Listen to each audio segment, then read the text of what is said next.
এদিকে নামাজ পড়েছিলিস, রোজা রেখেছিলিস? তা আমরা কি বলবো? আল্লাহ মাঝে মাঝে নামাজ পড়েছি, মাঝে মাঝে রোজা করেছি। তা আল্লাহ বলবে কেন মাঝে মাঝে করলি, কেন কন্টিনিউ করলি না কেন?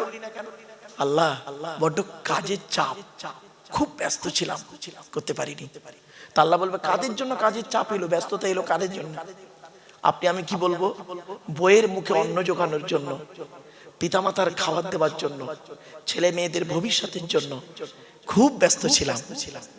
ও তাই জন্য তুই নামাজ রোজা করতে পারলি না, তাই তো? তা এই কিয়ামতের মাঠে এই কঠিন দিনে যাদের জন্য এত কিছু করলি পৃথিবীতে, তাদের সঙ্গে তো দেখা হয়েছে, তাদের সঙ্গে তো দেখা হয়েছে। বান্দা কি বলবে শোনো, আপনিও বলবেন আমিও বলবো। আল্লাহ বাপের সঙ্গে দেখা হয়েছিল, বাপের সঙ্গে দেখা হয়েছিল, আমার এই করুণ দৃশ্য থেকে বাপ সরে পালিয়ে গেল। আর কার সঙ্গে দেখা হলো? পেটে ধরা মাটার সঙ্গে দেখা হয়েছিল, আমার এই করুণ দৃশ্য থেকে মাও সরে গেল। আর কে গেল? যে ছেলে মেয়ের ভবিষ্যতের জন্য জীবনে কিনা করেছি আমি পৃথিবীতে, সেই ছেলে মেয়ের সঙ্গেও দেখা হলো, আমার এই করুণ দৃশ্য থেকে সরে গেল। আর তো সে বউটা কি করলো? আল্লাহ বেঈমান, বেঈমান একটা, ও বেঈমান। তাহলে কেন বেঈমান হলো কেন? আল্লাহ ওর জন্য কিনা করেছি, আজ আমার এই করুণ দৃশ্য থেকে সরে গেল। আল্লাহ বলবে তা পৃথিবীতে আমার কোন আলেম কোনদিন তোদের ওয়াজ করে বলেনি এইসব কথাগুলো, যে কিয়ামতের মাঠে স্বামী স্ত্রী ছেলে মেয়ে কেউ তোর আপন হবে না বাম্মা? তখন আপনারা কি বলবেন? দুদিন ব্যাপী জলসা দিয়েছিলাম, এইভাবে তো কেউ বলেনি। তবে এটা না যাতে বলতে না পারেন, কিয়ামতের মাঠে দুই কাঁধের দুই ফেরেশতা লিপিবদ্ধ করছে। আব্দুল্লাহিল মারুফকে ভুলে একবার এনে ফেলেছিলাম, আর ওই এসে বলেছিল কি, ইয়াউমা ইয়াফিরুল মারউ মিন আখিহি ওয়া উম্মিহি ওয়া আবিহি ওয়া সাহিবাতিহি ওয়া বানিহি লিকুল্লি মিরইম মিনহুম ইয়াউমা ইদিন শাআনুন ইউগনি উজুহু ইয়াউমা ইদিন মুসফিরা দাহিকাতুম মুস্তাবশিরা ওয়া উজুহু ইয়াউমা ইদিন আলাইহা গবারা তারহাকুহা কতারা উলাইকা হুমুল কাফারাতুল ফাজারা। 30 পারা। সেই দিনের ভয় তোমরা করো যেদিন বাপ তার ছেলে থেকে চলে যাবে, ছেলে তার বাপের কোনো উপকার করতে পারবে না, ভাই তার বোনের কোনো উপকার করতে পারবে না, স্বামী তার স্ত্রীর কোনো উপকার করতে পারবে না।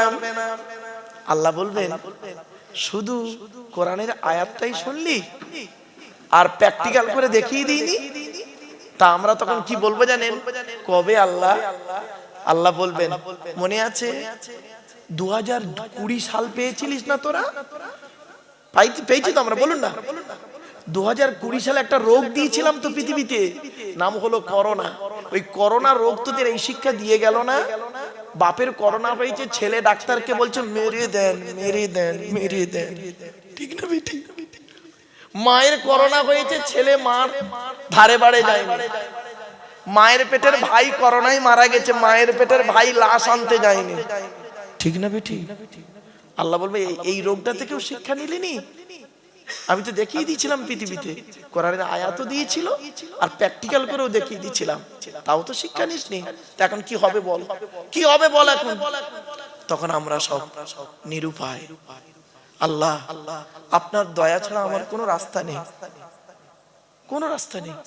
সেদিন দয়ালু দয়াবান যদি মাফ করেন, যদি মাফ করেন আপনাকে আমাকে তো রেহাই, আর যদি বলে তোর অবস্থা খারাপ দাঁড়া, তোর আরো বিচার আছে দাঁড়া, হয়ে গেল চলো চলো। তো আল্লাহ যদি সেদিন দয়া করে তো পার হয়ে যাবো ইনশাল্লাহ আমরা, চলো চলো। কিন্তু ধরা আমরা পড়বো এখানে যত নারী পুরুষ আছেন সব কটা ধরা পড়বে। বান্দার তরফের প্রশ্ন, বান্দার তরফ থেকে আল্লাহ 10 রকম প্রশ্ন করবেন। করকম করকম দয়া করে আপনাদের করজোড়ে বলে যাচ্ছি বাপ, এই 10টা প্রশ্ন শুনে যান। পুরুষদের 10টা হবে, নারীদের 10টা হবে। তা পুরুষদের 10টা বললে ওর উল্টোটা নারীদের হবে, আর বেশি ডিসকাস করলাম না, পুরুষদেরটা শুনুন। এক নাম্বার পুরুষদের প্রথম প্রশ্ন আল্লাহ করবেন কিয়ামতের মাঠে। এদিকে আয়। স্বামী হিসাবে পৃথিবীতে কতটা দায়িত্ব পালন করেছিস বল, বইয়ের কতটা হক আদায় করেছিস বল। আল্লাহর নবী বলেছেন প্রত্যেক স্বামীর দায়িত্ব হলো স্ত্রীকে কমসে কম 17টা শিক্ষা দিতে হবে। কটা কটা তা বউকে কটা শিক্ষা দিয়েছেন? একটাও তো দেননি। হয়ে গেছে। আল্লাহ রাসূল বলেছেন এই 17টার মধ্যে একটা অন্তত বলি, একটা দুটো বলবো, একটা বলি। আল্লাহর নবী বলেছেন তোমরা তোমাদের স্ত্রীদেরকে নিয়ে মাঝে মাঝে বেড়াতে বেরোবে। স্ত্রীকে নিয়ে বেড়াতে যাওয়াটা সুন্নাত। আরে স্ত্রীকে নিয়ে ইকো পার্ক, চিড়িয়াখানা, ভিক্টোরিয়া, জাদুঘর, তারামণ্ডল, নদীর পার্কে সব জায়গায় বেড়াতে যাবেন। নিজের স্ত্রীকে নিয়ে বেড়াতে যাবেন, কোনো টেনশন হবে না। তবে বউটা যেন নিজের বউ হয়, অন্যের বউ নিয়ে যাবেন। নিজের বউ নিয়ে বেড়াতে যাবেন, কোনো টেনশন হবে না। আর অন্যের বউ নিয়ে বেড়াতে যাবেন, ঠিক আমার দিকে তাকান, খালি এমন করবে, চোরের মতো খালি এদিক দিক করছে। কেন? 2 নাম্বার আরেকটা বলছি, নবীজি বলেছেন এই স্বামীরা তোমরা যেমন খাবে স্ত্রীদের তেমন খাওয়াবে। যখন খেতে বসবে স্ত্রীর গালে খাবার তুলে দেবে, আল্লাহ খুশি হবে। স্ত্রীর গালে খাবার তুলে দিলে, স্বামী যদি স্ত্রীর গালে খাবার তুলে দেয়, সদকা পরিমাণ নেকি আল্লাহ স্ত্রীর আমলনামায় আল্লাহ লিখে দেবে। কোথায় আছে? স্বামীর আমলনামায় সদকা পরিমাণ নেকি লেখা হবে। আর স্ত্রীদেরকে বলেছেন এই নারীরা, কোন নারী যদি স্বামীর জন্য সাজে, স্বামীর জন্য যদি সাজে, আর স্বামী যদি বাড়িতে গিয়ে যদি বলে কি ব্যাপার আজকে তোমাকে খুব সুন্দর লাগছে তো, আল্লাহ রাসূল বলেছেন ওই স্ত্রীর আমলনামায় একটা নফল হজের সওয়াব আল্লাহ লিখে দেবে। আমার মা বোনরা অনেক আলোচনা, মা কয়েক কটা কথা শুনে নিন। 1 নাম্বার, স্বামী হিসেবে আপনি কতটা দায়িত্ব পালন করেছেন পৃথিবীতে, বাড়ি থেকে ভাববেন। নাম্বার 2, পিতা হিসেবে কতটা দায়িত্ব পালন করেছেন, ছেলে মেয়ের হক আদায় করেছেন। আল্লাহর নবী বলেছেন প্রত্যেক পিতামাতার দায়িত্ব হলো ছেলে মেয়ের উপরে 3টে। এই 3টে দায়িত্ব যদি পালন না করি, বাম্মা যত নামাজ পড়ুক, হজ করুক, জাহান্নামী। জন্ম দিলে বাপ হওয়া যায় না, পেটে ধরলে মা হওয়া যায় না। বাম্মা হতে গেলে অনেক দায়িত্ব আছে, আমরা তো বুঝি না, এসব অবস্থা আমরা করি না, আর আপনাদেরকে বলিনি, যার জন্য আপনারা বোঝেননি। এজন্য আপনাদেরকে করজোড়ে বলে যাচ্ছি বাপ। 3 নাম্বার হলো, এদিকে ছেলে হিসাবে কতটা দায়িত্ব পালন করেছিস, বাপের হক আদায় করেছিস, বাম্মার সেবা করেছিলিস না, তোর কাছে তো শ্বশুর শাশুড়ির গুরুত্ব খুব বেশি ছিল। 4 নাম্বার, ভাই হিসাবে কতটা দায়িত্ব পালন করেছিস, বোনের ফারাইজি অংশ দিয়েছিস। আমার ভাষা বুঝতে পারছেন? বোনের ফারাইজি অংশ। এই মা বোনেরা, বাপের যদি সম্পত্তি থাকে আপনি ফারাইজি অংশ পাবেন। কোরআন বলছে একজন পুরুষ যা পাবে, দুটো মেয়ে ছেলে তাই পাবে। ধরুন বাম্মা মরে গেছে, 1 ভাই 2 বোন, 10 বিঘা জমি আছে, 50 লক্ষ টাকা ব্যাংকে আছে। কে 1 কোটি টাকা ব্যাংকে আছে বাপের? কে কত পাবে? 1 ভাই আছে 50 লক্ষ টাকা পাবে, দুটো বোন 25 50 লক্ষ টাকা পাবে। এটা কোরআন, আমার বাবার কথা না। এরপরে নবী বলবেন, আল্লাহ বলছেন কিয়ামতের মাঠে আরো ধরা হবে তোদের। 5 নাম্বার, চাচা হিসেবে কতটা দায়িত্ব পালন করেছিস। চাচা, এখানে যত চাচা বসে আছেন ধরা হবে। আল্লাহ বলবেন কিরে তোর ভাই মরে গেল, তুই চাচা বেঁচে ছিলিস, ছোট ছোট ভাইপোদের সম্পত্তি নিজের নামে রেকর্ড করে নিলি। এত সহজ ভাবলেন? এতিমের মাল যারা খাবে তারা তাদের পেটে নরকের আগুন ঢোকাবে। আমি বলিনি, এই কোরআনে আছে। খবরদার বাপেরা এতিমের মাল কোনোদিন খাবেন না। সূরা নিসা 10 নম্বর আয়াত, ইন্নাল্লাযীনা ইয়াকুলুনা আমওয়ালাল ইয়াতামা যুলমান ইন্নামা ইয়াকুলুনা ফি বুতুনিহিম নারা ওয়া সায়াসলাউনা সাঈরা। এতিমের মাল যারা খাবে তারা তাদের পেটে নরকের আগুনগুলো ঢোকাতে শুরু করবে। খবরদার বাপ, এতিমের মাল খাবেন না। এতিম বাচ্চাকে আশ্রয় দেবেন, এতিম বাচ্চাকে ভালোবাসবেন। আল্লাহর নবী বলেছেন মান আওয়া ইয়াতীমান ইলা তুআমিহি ওয়া শারাবিহি আওজাবাল্লাহু লাহুল জান্নাহ। কোন ব্যক্তি যদি এতিমকে আশ্রয় দেয়, এতিমকে খাবার খাওয়ায়, এতিমকে পানি পান করায়, আওজাবাল্লাহু লাহুল জান্নাহ, ওই ব্যক্তির জন্য জান্নাত ওয়াজিব হয়ে যায়। আপনি জান্নাত খুঁজতে গেছেন মসজিদের ভিতরে, আপনার তো আইডিয়াই নেই। চলুন 6 নাম্বারটা খুব ইম্পর্টেন্ট, খুব ইম্পর্টেন্ট।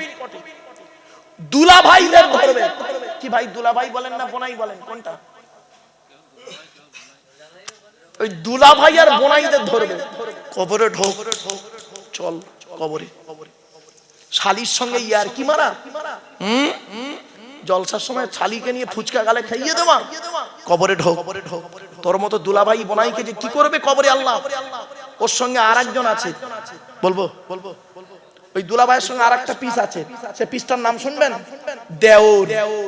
কি বললাম দেওর, বুঝেন তো? দেবর। আল্লাহর নবীর কাছে একদিন নারীরা এসেছে, এসে বলছে, হে নবী, পৃথিবীতে আমরা কাকে বেশি ভয় করব বলুন? নবীজি বললেন, তোমরা মৃত্যুকে ভয় করো?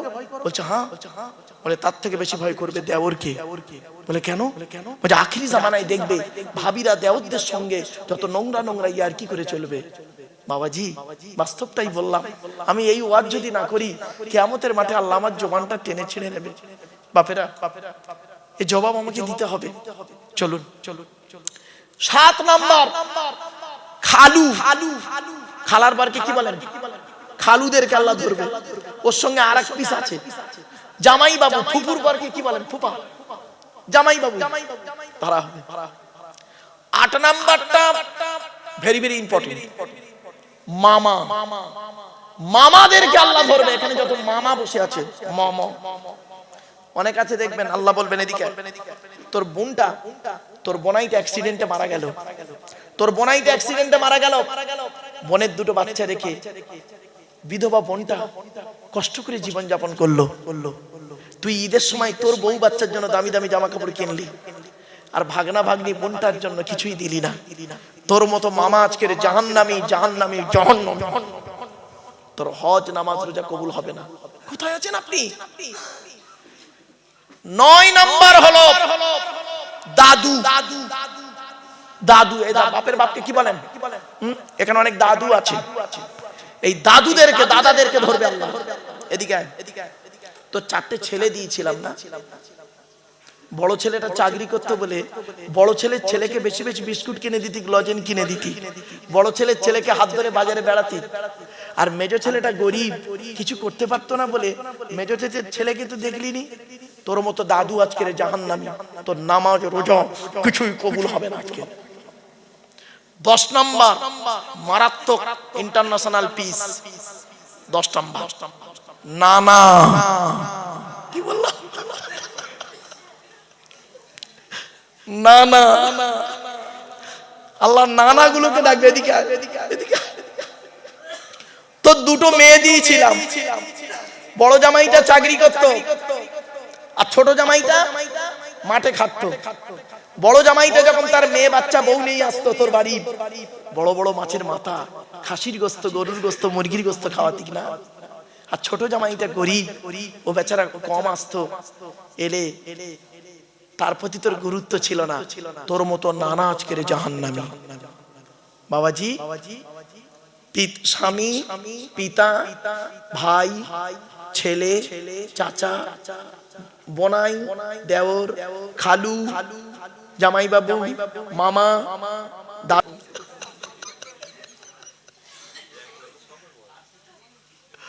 আমার বাপেরা এক একটা দলিল যদি দিই কোরআন হাদিস থেকে, অবাক হয়ে যাবে। আমার বাপেরা বাড়িতে গিয়ে ভাববেন, আজকের বাড়িতে গিয়ে বালিশে মাথা রেখে এই হতভাগার কথাটা মনে রাখবেন, আর শুয়ে শুয়ে চিন্তা করবেন, আচ্ছা আমি কি দায়িত্ব পালন করেছি? যদি মনে হয় এই 10টা দিক আমার ঠিক আছে, সকালবেলা উঠে বলবেন ইনশাআল্লাহ, ইনশাআল্লাহ আমি জান্নাতি।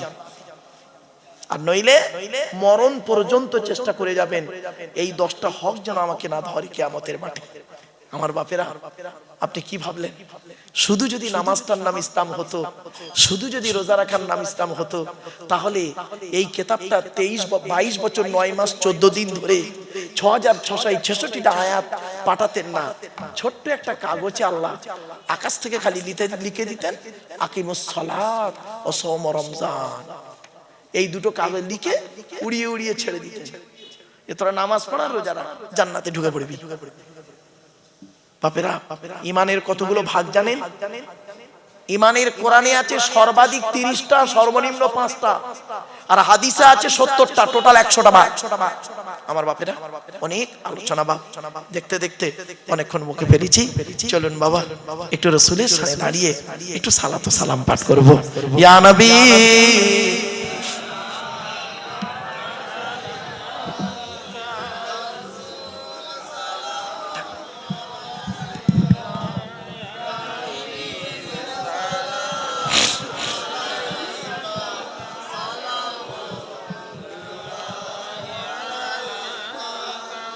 ও বাবা এই কিয়াম নিয়ে মারামারি মৌলভীদের মধ্যে থানায় দরখাস্ত দিল। ভালো ভালো এবার গিয়ে দেখছি, আমি আমার ব্যাটালিয়ন নিয়ে গিয়ে দেখছি দুটো স্টেজ করা দুদিকে। এদিকে দেখছি বয়স্ক লোকেরা ইসলাম ধর্মে, আর অনেক মোটা মোটা কেতাব বই আছে। আর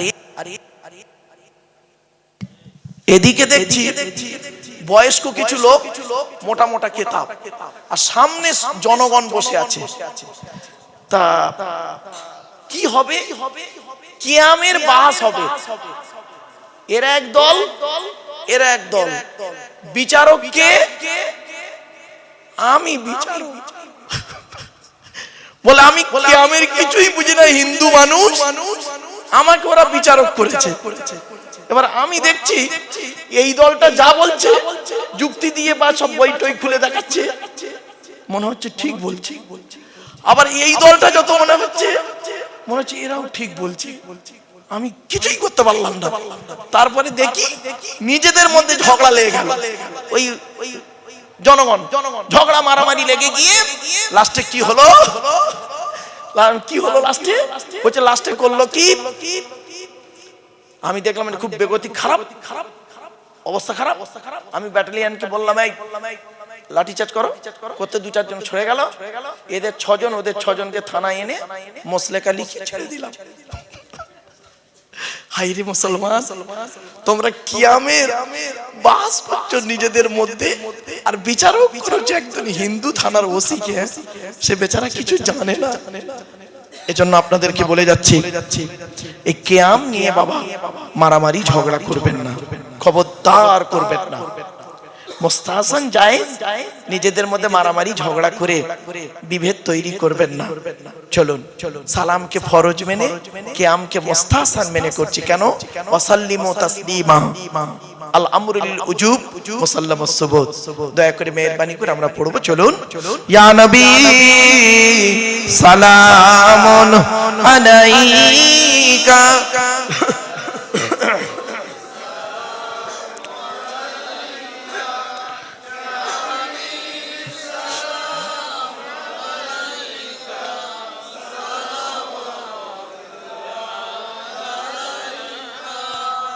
ইয়া নবী সালাম লাউ আমার, ইয়া রাসূল সালাম লাউ সাবার, ইয়া হাবিব সালাম লাউ এই জলসার আমরা যে নাদান গুনাহগার। ইয়া নবী ইয়া রাসূল সালামুন, ইয়া হাবিব সালামুন আলাইকা সালাওয়াতুল্লাহ আলাইকা। সকলে বসে যান। ইয়া রাব্বি সাল্লি সাল্লিম দাইমান আবাদা আলা নবিয়ে খায়রে খালকুল্লি হামিদ। ভেজায়ে রব্বাই দরুদ ও সালাম দরগুজি দর নবী পার আপনা মুদাম।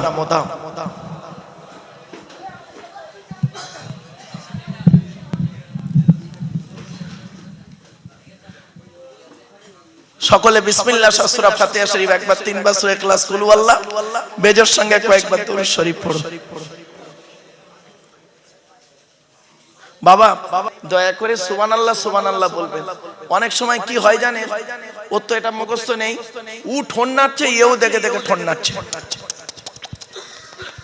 আদৌ কিচ্ছু বলে আল্লাহ বলছি কি রে আদমের সন্তান না বাবা। আর একটা কথা বলি, আপনাদের তাবারুকের ব্যবস্থা বসিয়ে খাবেন হুজুর বাবা, তাবারুকের ব্যবস্থা আছে। একটা অনুরোধ করছি আপনাদের, এখানে কি বসিয়ে খাবেন না টেবিল চেয়ার? আচ্ছা অনুরোধ করছি বাবা, একটা কি বলবো বলবো দয়া করে দয়া করে নিজের জুতোটা দেখে নেবেন, অন্যের জুতো গলিয়ে চলে যাবেন না। ভালোর জন্য বললাম বাবা, কথাটা হয়তো শুনতে টক লাগলো কিন্তু বাস্তব কথা।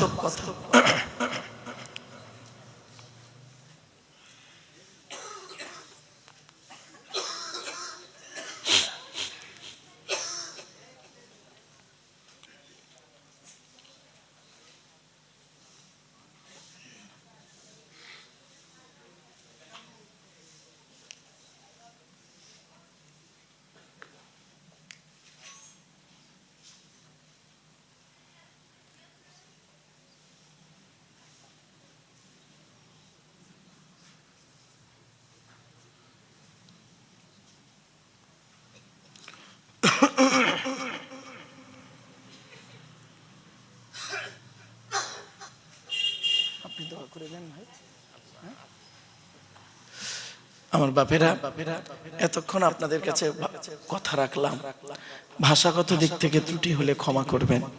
ভালো থাকুন, সুস্থ থাকুন, মানুষকে ভালোবাসুন, অন্তরে জিলিপির পেঁচটা ছাড়িয়ে দিন, নামাজ পড়ুন, রোজা রাখুন। কারোর জন্য নামাজ মাপ নাই, রোজা মাপ নাই, বিশেষ ব্যক্তি বিশেষ কারণ ছাড়া। অর্থ থাকলে হজ করুন, যাকাত আদায় করুন, স্ত্রীর হক আদায় করুন, পিতামাতার সেবা যত্ন করুন, ভাই ভাই মিলেমিশে চলুন, প্রতিবেশীর উপকার করুন। মানুষের উপকার করতে না পারলে ক্ষতি করতে যাবেন না। একটা কথা মনে রাখবেন, আল্লাহ ছাড় দেয়, ছেড়ে দেয় না। এ কথাটি যেন আপনার মাথায় থাকে। আর একটা কথা বলে যাচ্ছি, রোজিপুরের মানুষ বাপেরা, কাপনের পকেট নেই, কাপনের পকেট নেই।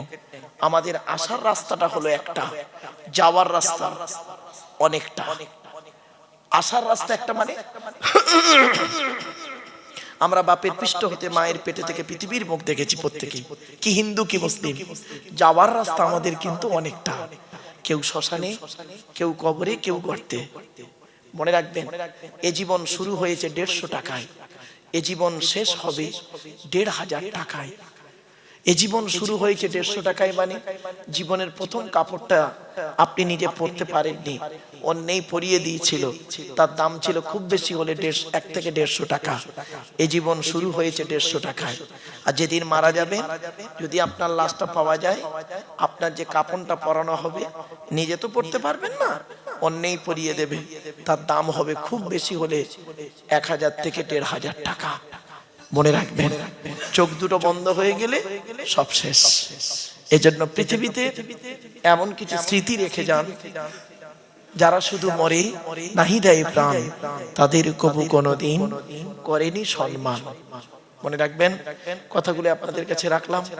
হিন্দু মুসলিম কাঁধে কাঁধ মিলিয়ে চলবেন, খবরদার হিন্দু মুসলিম কোনোদিন মারামারি ঝগড়া করবেন না। সৃষ্টিকর্তার আরাধনা উপাসনার পদ্ধতিটা আমাদের আলাদা হতে পারে। মানুষ হিসেবে প্রত্যেকেই আমরা হলাম আদমের সন্তান। হিন্দু রক্তের ভিতরে মুসলমানদের রক্ত আছে, মুসলমানদের রক্তের ভিতরে হিন্দুদের রক্ত আছে। আপনাদের এলাকায় ব্লাড ডোনেশন ক্যাম্প হয়, রক্তদান শিবির হয়, ব্লাড যখন নেওয়া হয় তখন বলা হয় নাকি এই ও হিন্দু ও রক্ত আলাদা কর, ও মুসলিম ও রক্ত আলাদা কর, বলে নাকি? ব্লাডের মধ্যে কাস্টের কোনো ডিভাইডেড থাকে না, ব্লাডের মধ্যে কালারের কোনো ডিভাইডেড থাকে না, ব্লাডের মধ্যে জেন্ডারের কোনো ডিভাইডেড থাকে না, ব্লাডের মধ্যে গ্রুপের ডিভাইডেড করা হয়। ব্লাডের 4টে group, A B, A B আর ও, প্রত্যেকটার মাইনাস প্লাস। একটা হিন্দু রক্তের ভিতরে 3টে জিনিস পাওয়া যায়, লোহিত কণিকা, শ্বেত কণিকা, অনুচক্রিকা, as a same no difference. একটা মুসলমানের রক্তের ভিতরে ওই 3টেই পাওয়া যায়। মনে রাখবেন, বিয়ের সময় আপনি যখন বিবাহ করেছিলেন 5 লাখ টাকা খরচা করেছেন, লোকের খাইয়েছেন, 500 জন লোককে খাইয়েছেন আপনি। তা আপনি যখন বিয়ের সময় 500 জন লোককে খাওয়ালেন, তার আপনার স্ত্রীর যখন পেটে বাচ্চা, ডাক্তার বলল 2 বোতল রক্ত লাগবে, একটাও তো খুঁজে পাননি কাউকে। তা কাকে খাইয়েছিলেন বিয়ের সময়? কাদেরকে খাইয়েছিলেন? যারা আপনার বিয়েতে খেয়েছে, কে আপনার দুর্নাম বদনাম করেছে। আর আপনার বইয়ের সিজারের সময় 2 বোতল রক্ত দেওয়ার মতো কি হয়েছে খুঁজে পাননি। এটাই ওটাই সেটাই খুঁজছেন পাগলের মতো। বাপেরা, কথাটা শুনতে হয়তো সাময়িক খারাপ লাগছে, অতি বাস্তব কথা। ছেলে মেয়েদেরকে সুশিক্ষায় শিক্ষিত করুন, কোরআনের শিক্ষা দিন, কোরআনের শিক্ষা দিন।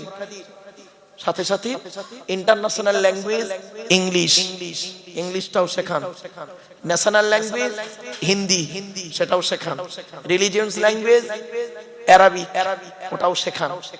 আর এই পৃথিবীতে চলতে গেলে বর্তমান বিজ্ঞান প্রযুক্তির যুগে কম্পিউটারটা মাস্ট, কম্পিউটারটা শিখিয়ে দিন।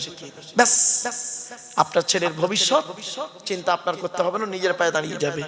জ্ঞানী গুণী বুদ্ধিজীবী মানুষ, অনেক কথা বললাম বিভিন্ন দিক থেকে। ভালো থাকুন, সুস্থ থাকুন, মানুষকে ভালোবাসুন। মা বোনেদের জন্য, বিশেষ করে যুবতী মেয়েদের জন্য, এই গ্রামের যুবতী মেয়েদের জন্য একটা বার্তা আমার তরফ থেকে। কি? সামনের দিকের পাটা ফেলবে সাবধানে, পেছন দিক থেকে পাটা তুলবে সাবধানে। যুবতী মেয়েদেরকে বলছি, পেছন থেকে পাটা তুলবে সাবধানে, সামনের দিকে পাটা ফেলবে সাবধানে। অর্থাৎ কোথা থেকে পাটা তুলছো, কোথায় ফেলছো, ঠিক রেখো। আবেগ আর বিবেক, মনে পড়ছে মা? আবেগে এমন কোনো কাজ করে ফেলো না, বাম্মার মান সম্মান খাইয়ে দিয়ে তোমার লাইফটা নষ্ট করো না।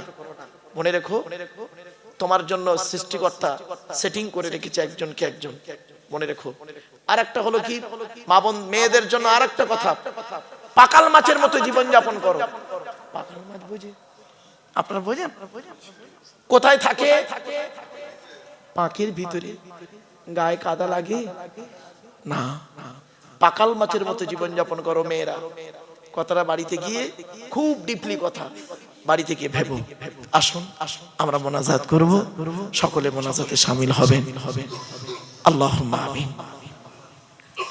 ربنا ظلمنا أنفسنا وإن لم تغفر لنا وترحمنا لنكونن من الخاسرين ربي زدني علما ربي ارحمهما كما ربياني صغيرا رب العالمين। 2 দিন ব্যাপী কোরআনুল কারীমের মাহফিল, হাদিসের মাহফিল, ইজমা কিয়াসের মাহফিল আল্লাহ যারা হাজির হয়েছিলেন, হয়েছেন, হচ্ছেন, হবেন, কিয়ামতের দিন নাজাতের ওসিলা বানায় দেবেন আল্লাহ। 2 দিন ব্যাপী মাহফিলের বহু আলেম উলামা, জ্ঞানী গুণী বুদ্ধিজীবীরা বিভিন্ন দিক নিয়ে আলোচনা রেখেছেন। আমি অধম গুনাহগার, তেমন তো কিছুই জানি না মাবুদ। যা কিছু বলিয়েছেন, পড়িয়েছেন, শুনিয়েছেন, পড়ার মধ্যে, শোনার মধ্যে, বলার মধ্যে যদি কোনো রকমের ত্রুটি হয়ে যায়, গফফার নামের ওসিলা করে মাফ করে দিন। সওয়াব দিয়ে থাকেন বাবা আদম থেকে নিয়ে এখন পর্যন্ত যত নবীন, সিদ্দিকিন, শুহাদা, সালিহিন, তাবেঈন, তাবেঈন, আইম্মা, মুস্তাগিদিন, কুল মুসলিমিন আল মুসলিমা, মুমিনিন আল মুমিনা, হুজুরদের আরওয়াহ মুবারকের সওয়াবটুকু পৌঁছায় দিন আল্লাহ। 4 মাযহাবের ইমাম, 4 তরিকার ইমাম, বড় পীর আব্দুল কাদের জিলানী রাহমাতুল্লাহ আলাইহি, খাজা মুঈনুদ্দিন চিশতি